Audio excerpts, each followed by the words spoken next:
Okay, so, hi, we're here. Hi, y'all. Um, alright, so, wow, why is that so loud? It's because I normally turn it down. Okay, go me. So, um, hi, I'm Vanessa, if you're new here, which I bet probably people are not. And welcome to my Learn to Play of Colossal, which is a solo RPG adventure, as you can see on the screen. Um, I actually bought the physical copy of this book several years ago when I was having a lull in my group TTRPG games and like needed a fix. But now, um, now I'm finally getting a chance to play it. And full disclosure, I think I said this before I started, I have not read any of this. We are learning to play from scratch. If you were here for the Librarian's Apprentice, it was the exact same thing. I haven't read this book. I don't know what the fuck is in here. All I know is that it looks super cool. There are rooms in a castle. That's what I know. So you and I, dear listener, are starting on the same page here. Hopefully I've got the overlay set up with everything that I need. I've got. And if I don't, then we'll figure it out from here, because that's what this stream is about, right? It's about figuring it out together and trying to take some of the mystery out of learning to play TTRPGs, especially by yourself, because we all know that the greatest barrier. I'm just gonna go ahead and get started. So anyway, if you do want to get your own copy of this or follow along, Colostle.com is the where you get it. Over here. You can get hard copies or PDFs. They have a ton of stuff. They have expansions. This game has been around for a while. Like, I think I bought this in 2020, actually.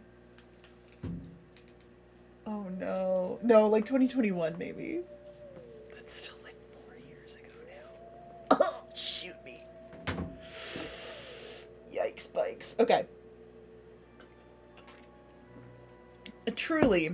But listen, the B mote has not been used as much lately, so I would like to go ahead and pat myself on the back for that, because it means that the bees have not been in my brain as much. So also, if you see this, it's just the little thing that keeps my hair up. It's meant to be there. I had somebody comment on it today. They were like, "What the fuck did you do to your hair?" I was like, "It's just a little like beret thing." Anyway, Colossal. All right, let's get going. And again, I cannot stress this enough. I don't know what's in here. Here, book down there. I don't know what's in this book. So don't judge me. We're all learning together. I'm trying to make this seem as accessible as possible. All right, let's get going. So first we have acknowledgements. Right here you can see Colossal.com. Does this have a copyright 2020? Oh my god, I might have... Okay. Hardback 4th edition. No, this is... Oh my god, wait. When did I buy it? Mine says hardback 3rd edition 2022, which means this book is 3 years old and I haven't even cracked it open.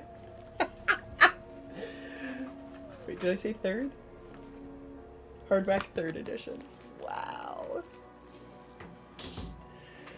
Well, it just goes to show, honestly, though, that, like, I'm one of those people. I'm very intimidated when starting new games. Like, really intimidated. So hopefully the barrier to entry for this can be a little bit lower.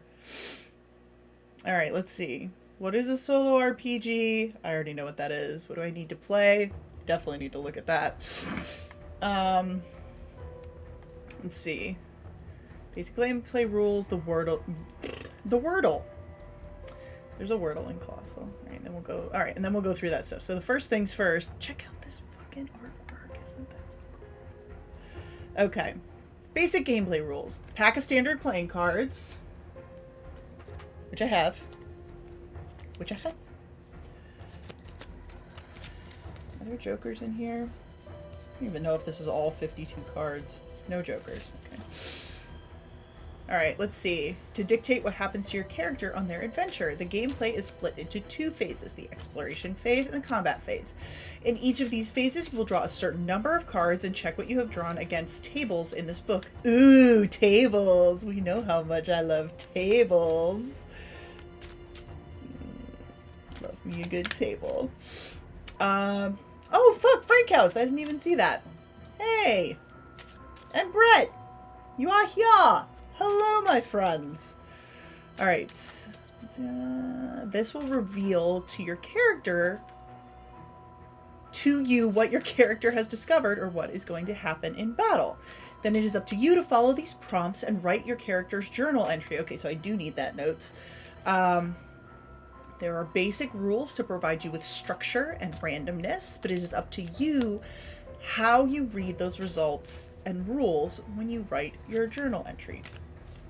This book doesn't have all of the answers to the mysteries of the Colostle and how every little part of it works. These gaps are deliberate to allow you the opportunity to make your adventure personal and give you the freedom for your imagination.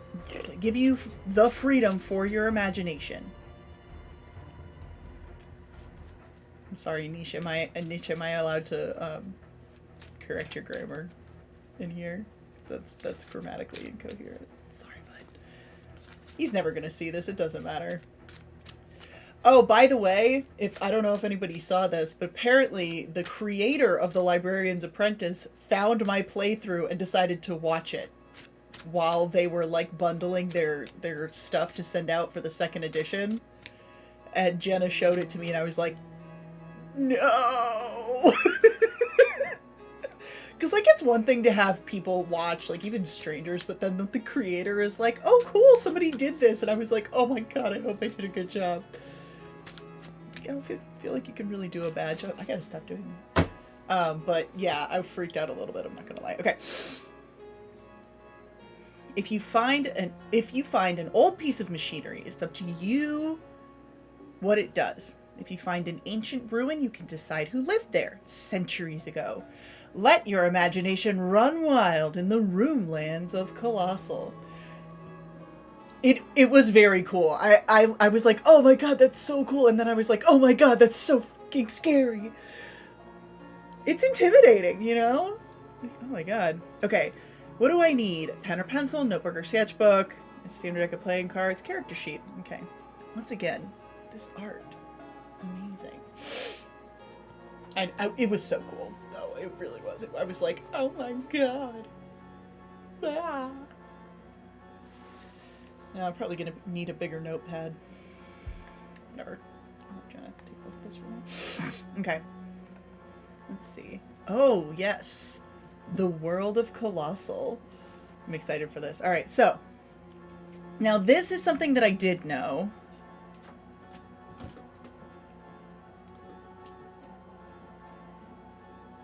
This is Colossal.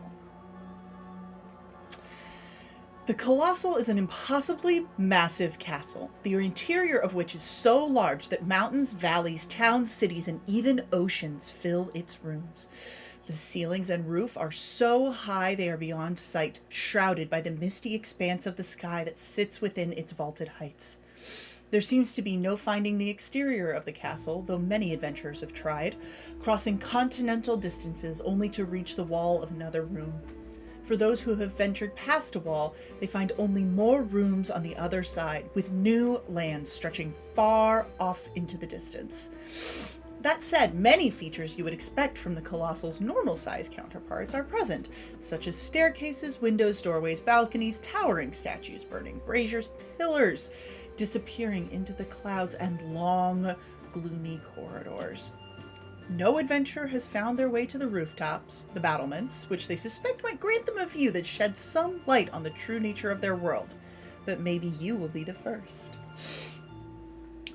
Although all manner of threats exist out in the wilds, such as strange animals and beasts, and other barbaric or dangerous people, the greatest dangers of all are the rooks. Huge, hulking stone automatons that patrol, somewhat mindlessly, out in the wilds of the Colossal's rooms. That is, until they are disturbed. Every rook is different, there are no two the same, and they are the only source of magic in this world. Huh, interesting. Okay. Interesting. No casting. Well, I don't know that yet. Let me not get ahead of myself. As such, they are something of a target to hunters looking for tech they can scavenge, artifacts they can sell, or magical crystals to grant them strange and unpredictable powers. Okay, so, you know, we'll see. But only if they can bring one down. Dun, dun, dun. Every room of Colostle sees daylight thanks to its brazier, a huge burning light source hanging impossibly high in the rafters. At night, the brazier dims to a gentler white light. No one knows how or why this happens, but it is said that some rooms have their night when others have their day. High atop columns and nestled in the ceiling rafters live the gargoyles, strange winged reptilian creatures that sometimes swoop from on high to pick off lonely, unsuspecting travelers, far from civilization. Little is known about them, but it is said that when a gargoyle attacks, it carries you up to where it lives.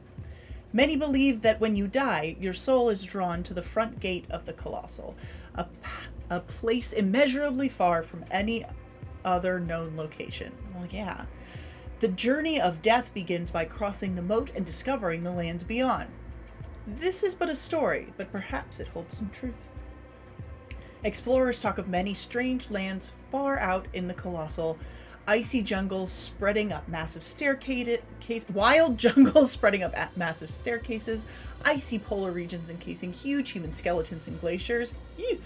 Thin corridors between rooms, arid and dry and filled with desert sands, winds blowing sandstorms through huge windows. Explorers have theorized that some areas of the Colossal have multiple floors before one reaches the mythical battlements. Forests stacked upon deserts, stacked upon oceans, stacked upon canyons and mountains. Life, nature, even people always find a way. Thank you, Brett. To live in the most impossible circumstances, and the Colossal is vast beyond imagining. Any combination of lands, peoples, and the castle itself are possible. Who knows what you will find when you step out to discover what secrets it holds. Alright, so this is the known roomland. So basically, this is what you know. I assume that these scary looking things down here are supposed to be the rooks. But I can only theorize. So, doorway forest. Ha! City of Fallendor. Oh, get it? Because the door fell over? I guess there's a city there. Boo. I'm kidding. That's pretty funny. Alright, hallway, riverway. Dark. This one's just called Dark. Oh, I love this already. Oh my god. Crackway to Rook's Roost. Okay. City of Fallendor. I love that so much. I don't know why. How much you want to bet that the person who wrote this initially literally was like playing a game and came up with the City of Fallendor because of something ridiculous that somebody said, and then this whole game came about because of it, because that would be a totally plausible thing. I'm just saying, I would do that. Anyway, City of Fallendor. I love it. All right, let's see. All right, creating your character. Let's see. Most important step, of course, yeah. Oh, let me... Alright, so... What do we need here? Okay, so we have a name for this character, because it's the same name as my last character. It's Quailos. That is my character's name. Alright, so now let's do class. Am I classy? Probably not. All right. Okay. You are an adventurer. Okay, so you get a calling, a nature, a class, a weapon. Your character's calling could be as simple as a desire to explore and discover. Personal, or it could be personal, mysterious prophecy.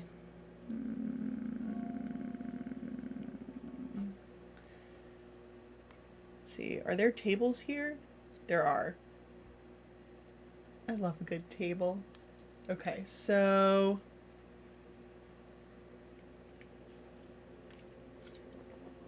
okay.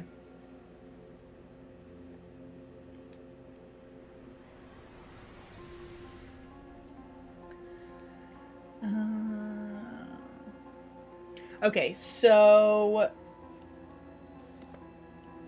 for the calling and nature, it seems like you can come up with those on your own.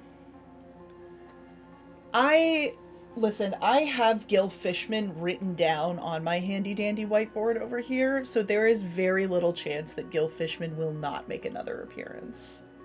I'm just saying, Gil is an intrinsic part of these stories now. It's like how Quigley keeps popping up in all of my games for some reason, even though he is not part of anything that I'm doing.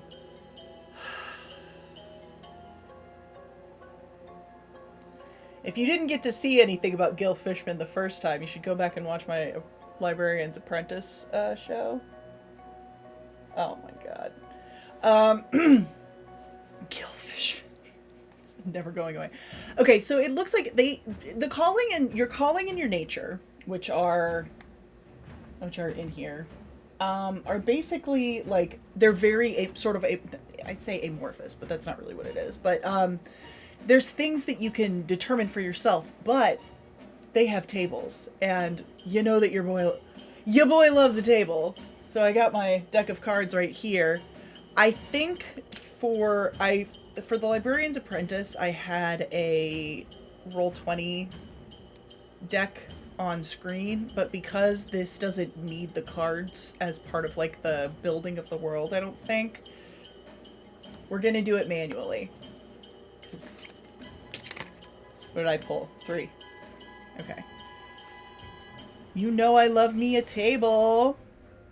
Okay, so this is your calling. Okay.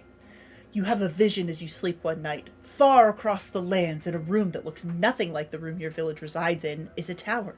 The tower looks like it might have been a rook once, thin and impossibly tall, with its slender arms by its sides. In your vision, you see a weapon in the room at the very top of the tower, waiting, calling for you. Your village has been besieged by rooks lately. Your hunters are stretched thin. Maybe if you could reach this mythical place, you might be able to save your village? I like that. Alright, cool. Let's do it. Let's fucking do it. I like that.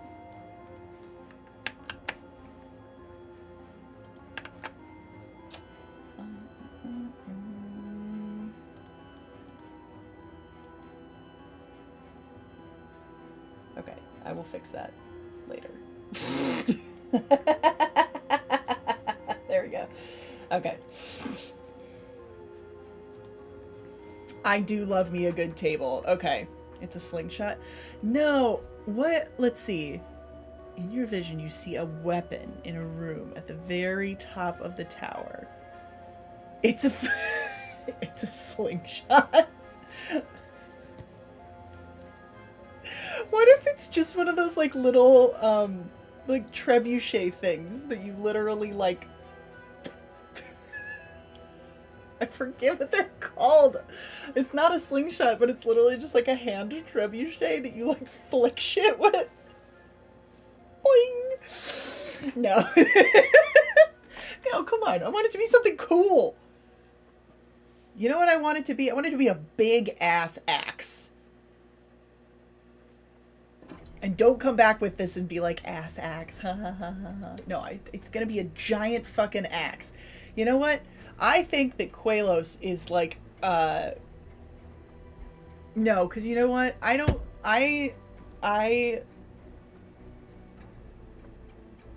I think Qualos in this is going to be built like a brick house, and the axe is like her size.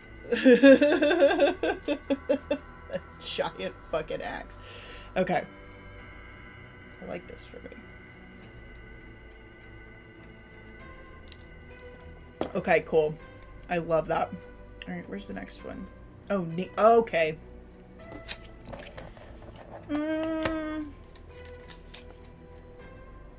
You know what? I am going to use this now.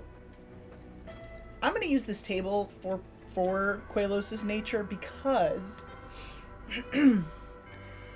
I am not good at playing against type. So we're going to see if I can make decisions against type. This card is going to determine my fate. What is it? A 4. Impatient, quick to anger, grumpy. Oh yeah, that's totally not like me.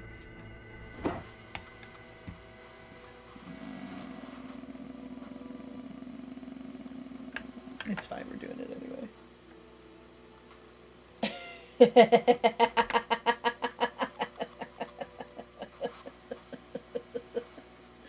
Kind of like somebody else I know. Okay. Now, okay, so... Ooh, excuse me. Okay.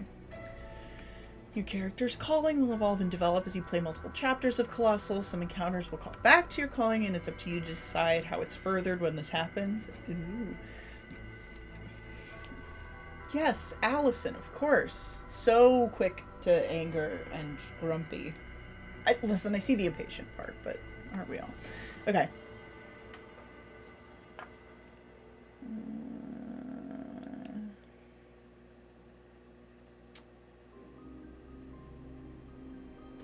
Okay, so now let's see what the okay, so now we get a class and a weapon.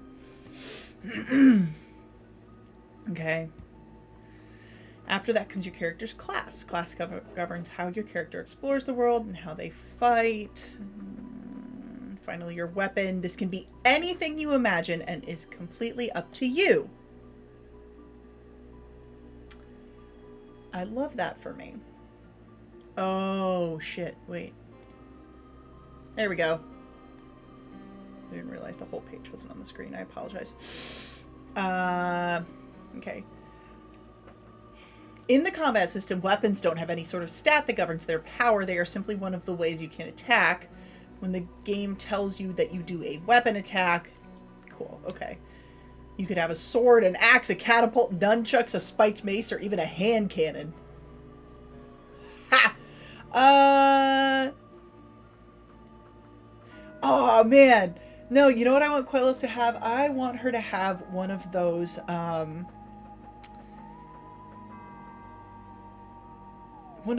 like, those smaller axes that have the stabby guy on the back. Not like a halberd, not like a big fella, but like a little guy that's got like it's got like a point on the one end, and it's like almost like a meat tenderizer. No, not like a pole arm, like a little guy. You know what? It's just a big meat tenderizer with a stabby guy on the back. I'll draw it. That's what the decision has been made. That this is, that's what I've got. I love it. I love it. I love it. Okay. So I think that's what I'm gonna have. Okay. There's nothing on here for my weapon. So, okay, let's look at the classes. Okay, character classes. The two key things to take note of are the class's exploration and combat scores. The exploration score dictates how much you discover during your exploration phase, and your combat score dictates how many attack options you will get in combat. Okay, so you can take on more aspects as you go. Okay. Okay. The armed quite literally have an arm from a rook connected to them via a complex ritual attuning its intention to them. Oh, that's what the cover.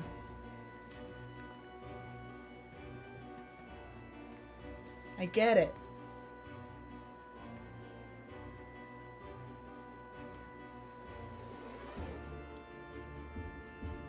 Wait, who's in REG if Scott is in Scott?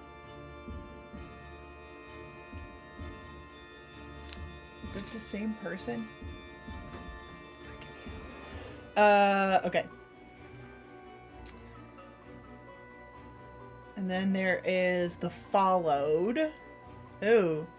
A small rook companion, like a pet or familiar that Aw, rooklings!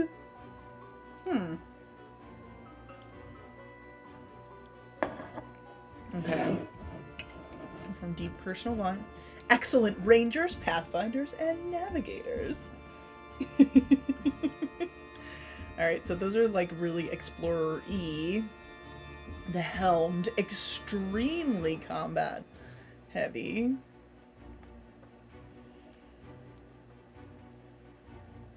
Oh, but they're like magic-y. Crap. Oh, these are the like magic-y people. Oh man.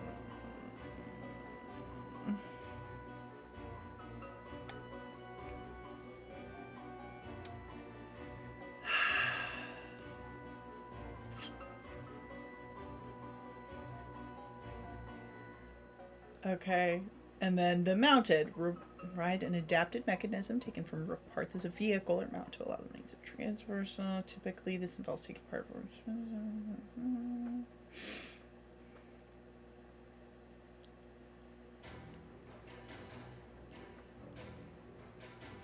Okay, so these are okay. Okay. Oh no. This is. It's just a battle axe. Okay. Well then, that's what Quelos has, is a fucking battle axe. It's a fucking battle axe with a little spike on the end. Thank you, Scott. Who I assume is in the REG account. Okay. I have to decide.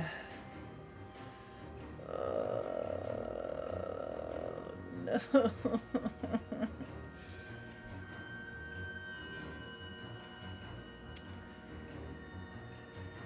So, like, immediately, my thought is, I want to do the Helmed because they're magic-y. Oh, yeah. God, because I love playing magic-ys.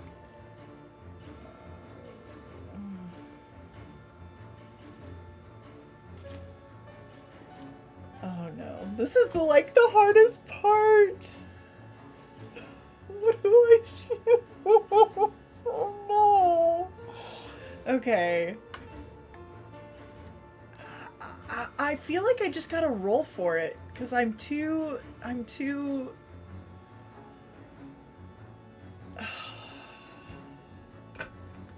Oh wow. You read my mind. Okay.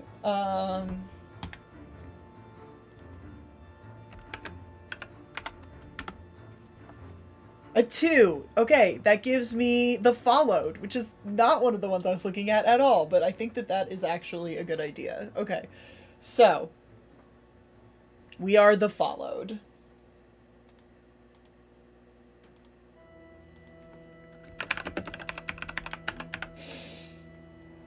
I'm not mad about it. Listen, it's all gonna be amazing. Okay, so I'm gonna need to...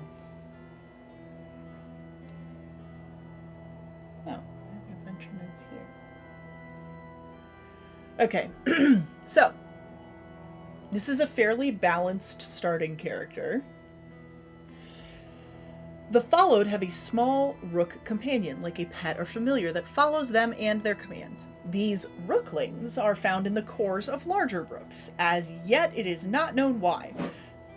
excuse me, they display a base level of sentience akin to that of a dog or a cat and can form deep and personal bonds with their human companions. The followed are excellent rangers, pathfinders, and navigators. Okay.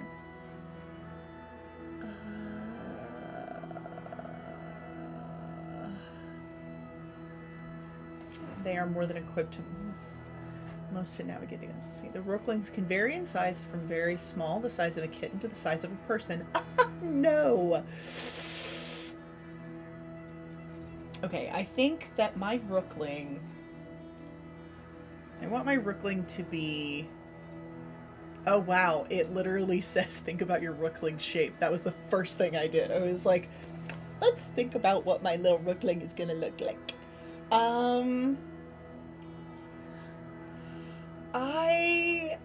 I want it to be small-ish. So... Oh no, I know exactly what I want my rookling to look like. I kind of want it to look like my dog, who has since passed away, who was built like a tank because she was so chonky. This dog was not that tall, and she weighed 60 pounds. She was rotund. So I kind of want my rookling to be like a castle wall almost. If it's gonna be like, if rooks are like these big castle looking things, I think that my rookling is gonna just be like a castle wall with 4 legs. Just absolutely, like, oh my gosh. It's Bront, but castle-y.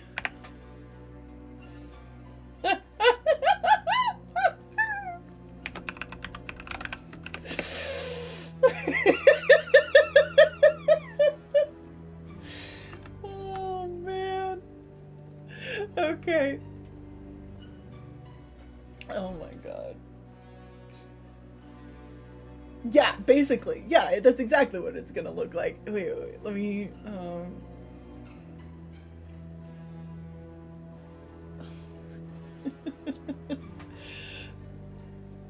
Okay, I want to see if I can find something just like really, let's see.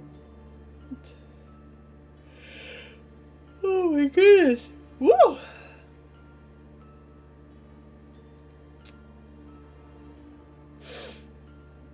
Let's see. Oh my gosh, yes.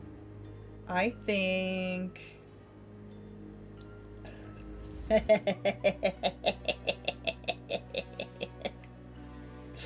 Okay, I am gonna come up with some kind of design for this because yes, absolutely.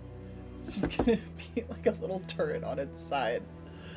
Well, and with that, I think it's gonna be one of those turrets that's like pointed, so that it has like kind of like a cow catcher, almost like a cow catcher.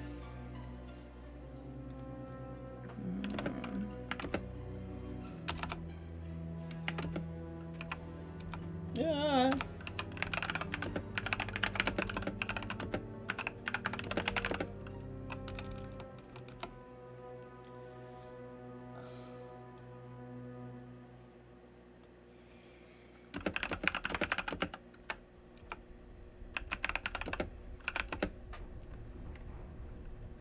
What's the word I'm looking for? When it's like battering ram. That's not really what I'm looking for. It's not really a battering ram. It's like a everybody move kind of. Battering ram is fine. We'll call it a battering ram for now. But mostly it's like a cow catcher. It's kind of trying to like get things out of the way. It's like a shove ability.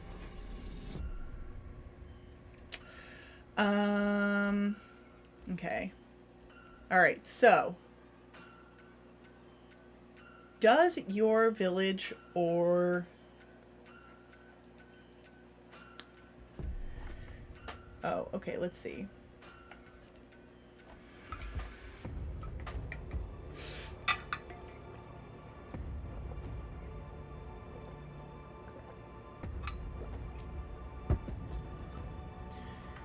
Okay, so...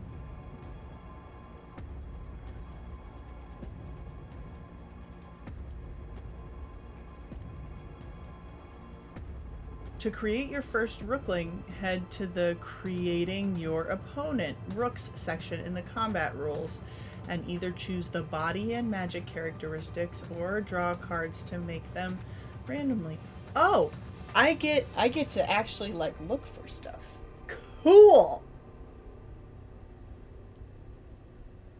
Okay.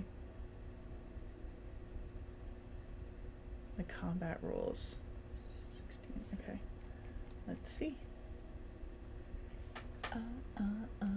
Here is a table. Here is a table. Here is a table. This is a table. More tables. There's a lot of tables.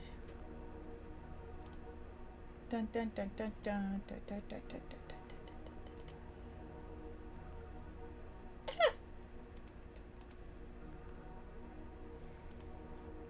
Let's see. Creating your opponent a rook. Okay. First, you must draw one card and consult the tables below to establish the rook's magic type and body type. Okay. Okay. I think that this is Rumble. Okay. So, magic type is Rumble. And body type is defense, because it's chunky. Nope. Love that. Okay.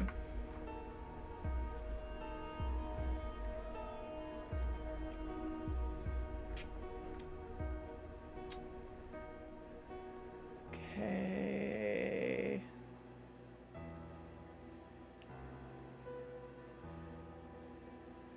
Okay. Love that. Okay. Cool. Well then. I love that. Okay. See, and you know what? Now I know what I'm doing this again. I have a tendency to jump ahead when I play games, and I'm doing it right now.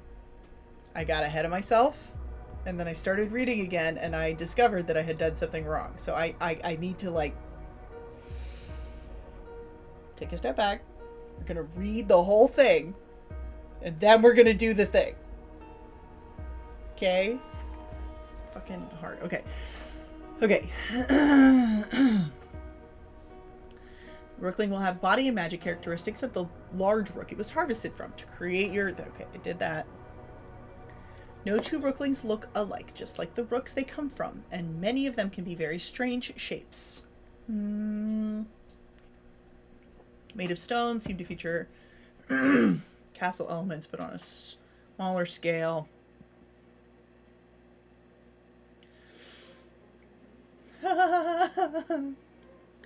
Fighting with Rooklings involves fighting in a partnership with your companion. Your character will have a weapon in their hand, but when you do an unarmed or magic attack, this might be a moment where you command your Rookling to fight or use its magic. Maybe it has ice powers or the ability to roll into a ball and smash its opponents. We've already established that mine has the ability to battering ram. When fighting with your Rookling companion, think about what it is about your partnership that makes you skilled rook hunters. Maybe you even have some special moves that you can do together due to a convenient combination of specialties. I think that Qualos rides the battering ram. To create your followed character, have a look at the prompts below and use some of them to inform your character and why they are heading out in search of adventure. Okay.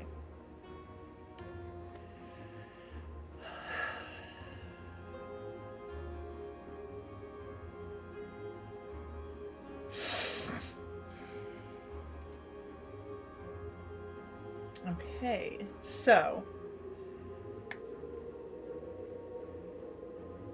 let's see.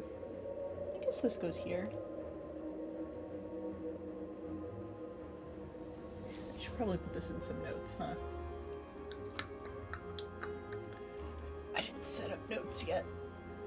We'll figure it out. It's fine. Okay.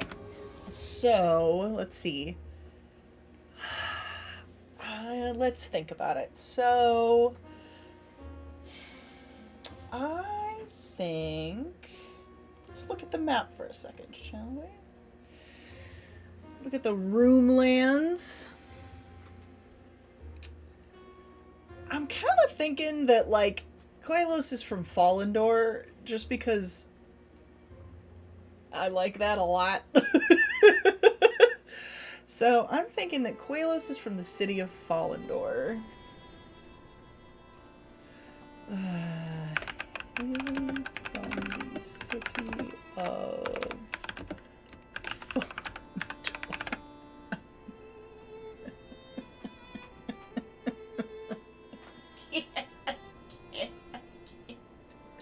I'm sorry, I can't. Okay.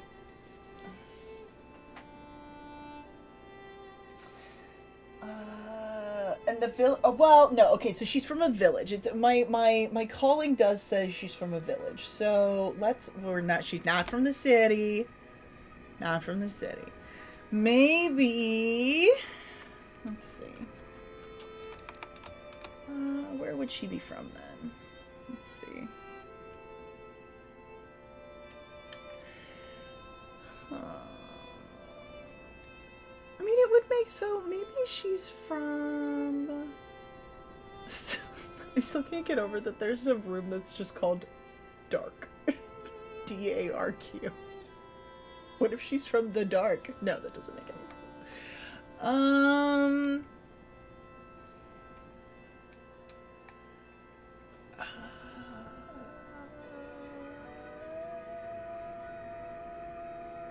Okay,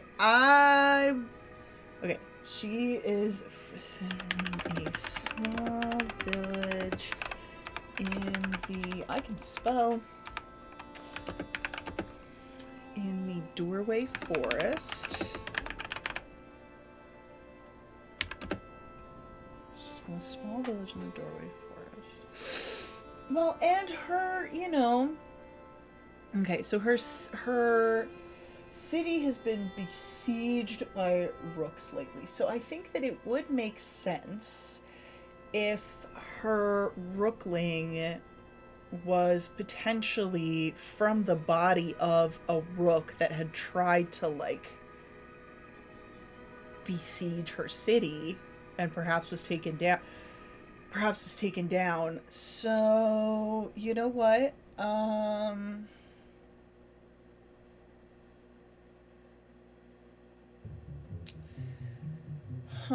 Let's think.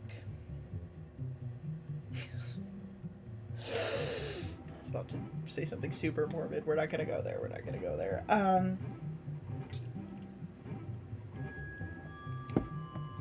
So I'm sure they do hate the rooks. But I don't think that she would feel the need to keep the bond a secret, because I think that if anything, what would have happened is potentially she would have come out and helped defeat whatever rook or rooks were attacking, and then potentially, like, in the aftermath, okay, here's what I'm gonna say. I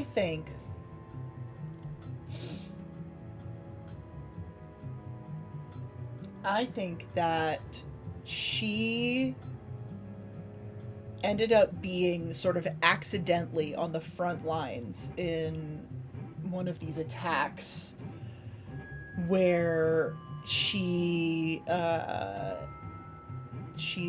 you know, worked as a leather worker her whole life, right? It's a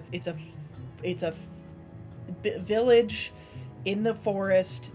A big part of what they do is animal husbandry. There's deer. They take care of the deer and butcher them when the time comes. She's a leather worker. She comes from a family of leather workers. Her parents have been dead for a while. Um, because of these sieges that have been going on for many, many years. And she finds herself on the front lines of one of these sieges by the Rooks. Very much accidentally. They don't normally make it like this far into the village, or normally, even if they do, people are able to hide. She's not able to hide. The early warning system doesn't work. And she ends up fighting this thing alongside, you know, a bunch of other people from her village that are like, I say village, I really, what I'm picturing is like a small city, right? Not like a village of like, you know, 100 people. I'm thinking like, you know, like 2,000-3,000 people, right? Like a small city. And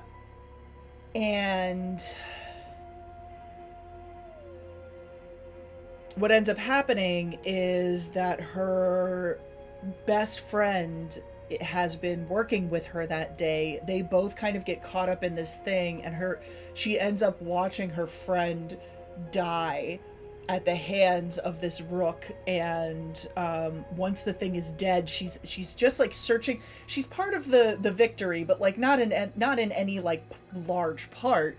It's, you know, she's just happens to be one of the people who is fighting this thing and helps to take it down as like part of a communal effort. However, when she's searching the wreckage to try to find the body of her friend, because it's her best friend, she like stumbles upon this rookling totally accidentally. There's a lot of people that see this, so it's not like a thing. And she's kind of like, oh my god, what is this? But the thing bonds with her like immediately. And she's kind of like, oh boy, okay, well, I don't really know how I feel about this. This isn't great. But also, like, whatever. I guess my parents are dead. I could probably use a little thing to help me around the shop. We're just gonna go with it. I probably probably because she's like completely shell shocked at that point. She's just like, great, cool, this little thing has started following me around. It's fine. We're just gonna roll with it. My friend's dead. And then after the burial and after another siege, she has this vision of this weapon. Oh my god, what if the weapon and the vision that she has, the tower that she sees the weapon in is shaped like the rookling?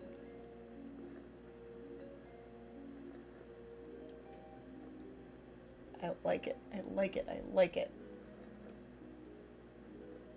Yeah, that's what it is. So the rookling doesn't have anything special or strange about it. There's no crest or hand that looks like a key, which is one of the things in the prompt. Let me go back over here.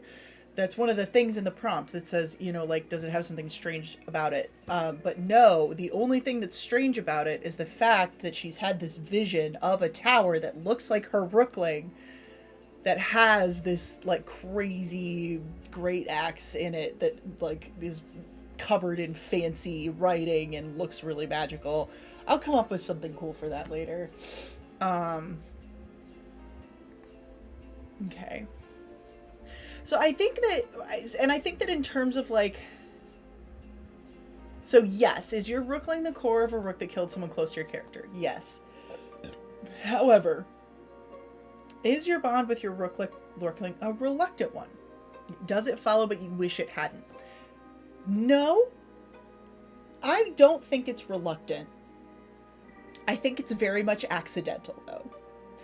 I don't think that Quelos is excited about it, but I don't think she's upset about it. And I think that the longer that this thing has been around, the more she's kind of like, all right, well, it's useful and I'm stuck with it now, so like whatever.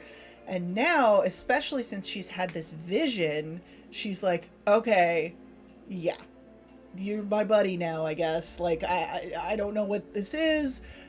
I feel like there's the potential that this thing is going to flip around and try to, like, eat me at some point. But for now, it seems very happy to be around me, and it's super helpful, and this clearly means something. This is clearly all connected, so, like, you're sticking with me, buddy. I feel like I should name it. I'm just going to name it Bront. Bront was the name of my roly-poly dog. The rookling's name is Bront. It's been decided. Bront was a special little She was... Oh, man. Bront was short for Brontosaurus, and she was a very special dog who was just the biggest doofus on the entire planet. She was like knee-high, 60 pounds. She was so fat and so cute. I miss her. All right. Okay, I have a pretty good handle on that. Okay, wait. Okay, yeah. Okay, so I've got the character creation, I think.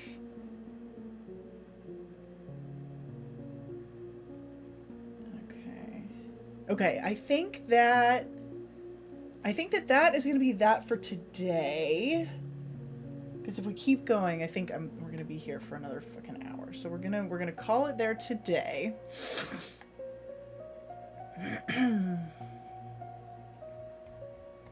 Yeah. Okay. Cool. Well, I am already loving this. Oh, Jenna, I'm so sorry. We're wrapping up right now. Yeah, I am absolutely loving this already. I feel like I have a pretty good handle on what I am doing so far. And I have to remind myself, oh wait, I need to fucking do this. What is my exploration score? My exploration score is like number super high. Okay. So we got... No, we'll deal with that in a little bit. Okay. Okay. So...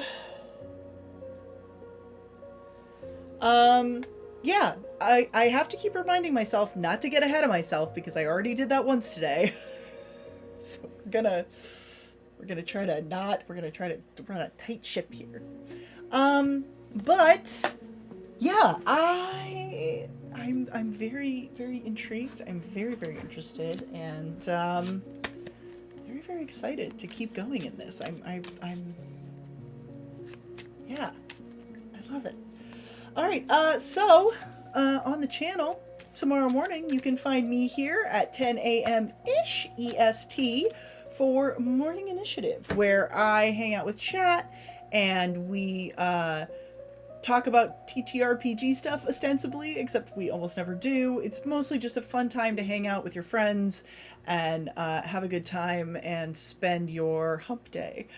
So, yeah. And then on Thursday at 8:15 CST, 8:30 CST, which is 9:30 EST, you can find Jenna here with her, I almost said Blades in the Dark.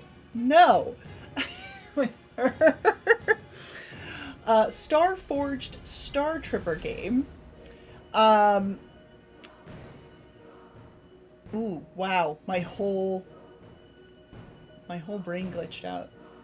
Jenna, your game is so sci-fi that it made my brain glitch. Eclipse Protocol. Yes. I knew that I was trying to think of the name because I know it because I subscribed to the Substack, but I couldn't remember and I was like